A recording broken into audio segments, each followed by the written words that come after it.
Bonjour à toutes. Donc aujourd'hui, je voulais vous parler de la Naturolaire Academy. Comme vous le savez, donc la semaine dernière, je me suis rendue à cette conférence dédiée aux cheveux crépus, frisés, bouclés, où en fait 300 filles se sont rendues toute la journée pour entendre des experts donc donner des conseils sur les cheveux, la manière de les entretenir, etc.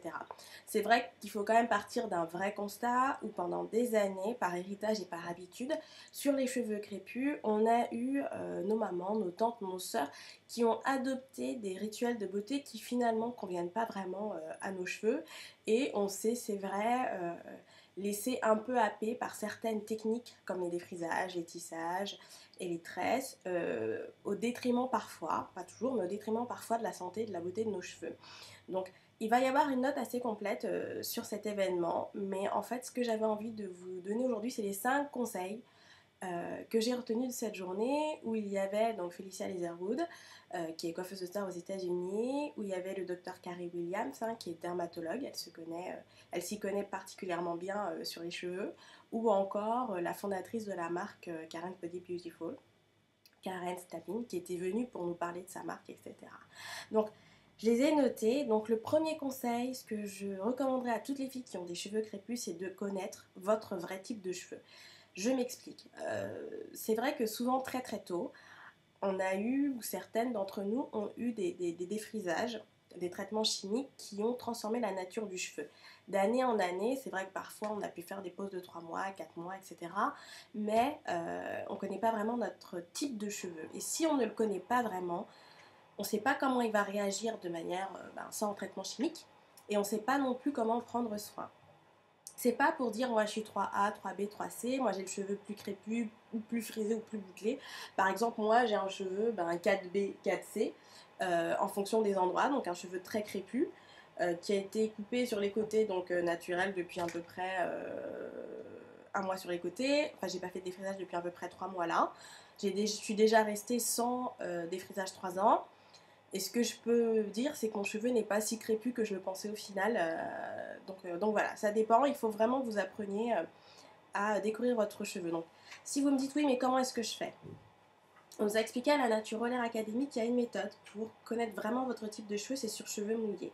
Vous mouillez vos cheveux et vous voyez comment ils bouclent. Sauf que si vos cheveux sont cassants, s'ils sont abîmés ou s'ils ont un défrisage, vous n'allez pas pouvoir découvrir quelle est votre vraie nature de cheveux. Donc ce qu'il faut, c'est tout de suite adopter une routine de soins. Ça peut être long, ça peut prendre plusieurs mois. Et petit à petit, vous allez voir comment vont réagir vos cheveux. Et petit à petit, ils vont reboucler, refriser, redevenir crépus. Et c'est là, sur cheveux mouillés, que vous allez découvrir comment sont vraiment vos cheveux. Donc ça, c'est vraiment important. Il faut que vous fassiez ce cheminement-là qui est de tout simplement voir comment sont vos cheveux et pour ça il faut à un moment donné, si vous en avez vraiment envie, arrêter un traitement chimique, le défrisage par exemple, et passer à des soins réguliers. Le faire si vous avez des tresses, pourquoi pas, mais le problème c'est que vous n'allez pas pouvoir faire des soins profonds tout le temps, on va en reparler. Le deuxième conseil que je vous donnerais, c'est la beauté, on a beau dire ce qu'on veut, ça se passe aussi par l'intérieur. Si vous ne buvez pas 1,5 litre d'eau par jour, votre peau et vos cheveux n'auront pas l'hydratation intérieure nécessaire pour pouvoir être en bonne santé. Donc vraiment ça, ne faites pas l'impasse là-dessus. Limitez les apports sucrés, limitez les sodas, les chocolats, les bonbons. Prenez-en toujours parce que ça, une vie sans plaisir n'est pas une vie non plus. Mais vraiment, c'est 1,5 litre d'eau sous quelque forme que vous le souhaitez, thé, verre, etc. Machin. Il faut vraiment que ce soit une étape indispensable pour vous dans votre rituel beauté, aussi bien pour votre peau, pour votre corps, votre poids et vos cheveux. 1,5 litre d'eau par jour. C'est le deuxième conseil. Le troisième, ça va être d'adopter un masque profond. Moi, je le recommande quand vous avez des cheveux vraiment abîmés ou en demande de le faire une fois par semaine. C'est-à-dire un masque profond, c'est pas le masque que vous allez laisser sur vos cheveux et c'est pas le masque que vous allez laisser sur vos cheveux et que vous allez laisser poser 5 minutes. Le masque profond, c'est tout simplement un masque que vous allez laisser 20 minutes sous vos cheveux, de préférence sous vapeur. Si vous n'avez pas de vapeur, le papier alu c'est bien, ou un capuchon en plastique pour générer une chaleur pour ouvrir les écailles et permettre à tous les nutriments du masque profond de pénétrer dans vos cheveux et d'apporter hydratation, d'apporter, c'est un masque à base de kératine, protéines, tout pour le rendre plus fort. C'est mon troisième conseil, vraiment, adopter un masque profond. Mon quatrième conseil, donc number 4, ça va être d'adopter une routine complète. C'est-à-dire que si par exemple votre masque profond, je dis n'importe quoi, c'est un Carosse d'Auteur. Marque qu'on ne trouve pas en France, mais imaginons que vous avez été aux US, on vous en a ramené Carosse d'Auteur. Vous remplacez par de toute façon Carosse d'Auteur par n'importe quelle marque. Alors si votre masque profond c'est un Carosse d'Auteur, votre shampoing, votre après-shampoing, votre coiffant, c'est aussi un Carosse d'Auteur. Pourquoi ? Parce que votre masque profond, imaginons que vous le preniez pour des cheveux abîmés, secs ou cassants. Moi, par exemple, tous mes masques, c'est pour cheveux secs et cassants parce qu'en fait, ils sont fragiles, sensibles au calcaire. Je le sais, donc, j'essaye de trouver des masques avec un bon apport de protéines, un shampoing sans sulfate. Si j'ai tout ça dans la même gamme, tant mieux. Pourquoi la même gamme ? Parce qu'en fait, un shampoing pour cheveux secs et cassants d'une marque ne va pas avoir les mêmes composants d'une autre marque. Mais un shampoing, un après-shampoing et un masque d'une même marque vont se compléter. C'est-à-dire que ça va plus fonctionner si vous prenez ces trois soins d'une même gamme parce qu'en fait, elles ont été conçues pour fonctionner ensemble. C'est-à-dire que là, on va avoir un résultat maximum parce que vous êtes dans la même gamme.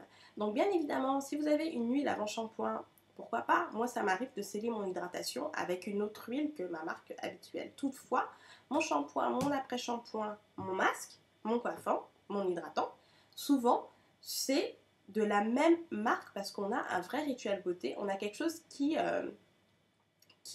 fonctionne ensemble, qui est fait pour fonctionner ensemble et pour apporter de vrais résultats.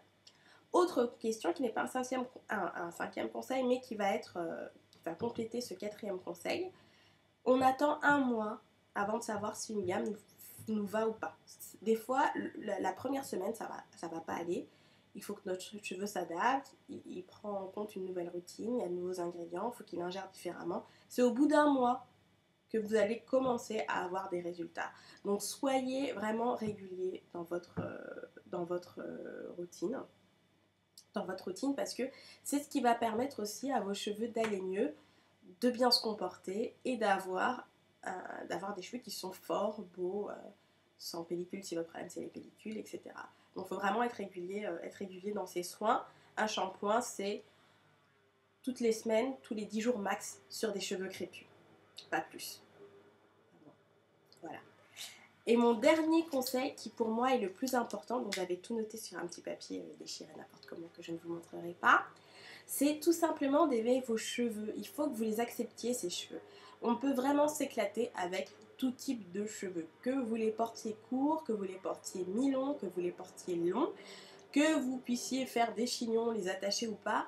Le truc, c'est qu'il faut que vous acceptiez votre nature de cheveux parce qu'elle est comme ça et que vous n'y pouvez rien. La seule chose que vous pouvez faire avec, c'est en prendre soin et vous éclater avec.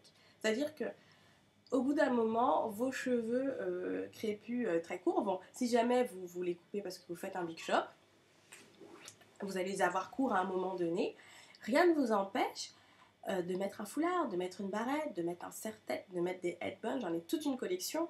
Il faut faire ça, rien ne vous empêche de les laisser pousser sur le dessus et de les raser sur le côté. Rien ne vous empêche de les colorer à un moment donné, mais bien sûr il faut prendre des soins particuliers parce que l'idée c'est tout de même que vos cheveux c'est pas une contrainte, vous n'êtes pas fait que de vos cheveux, c'est une part de vous-même, ils vous reflètent. Donc prenez-en soin, habillez-les et maquillez-les comme vous maquillez vous. Et puis en fait, allez de l'avant avec ça. Vos cheveux ne sont pas un problème, au contraire quoi. Donc acceptez vos cheveux, prenez-en soin et rendez-vous sur le blog pour la suite du compte rendu sur la Natural Hair Academy. À bientôt.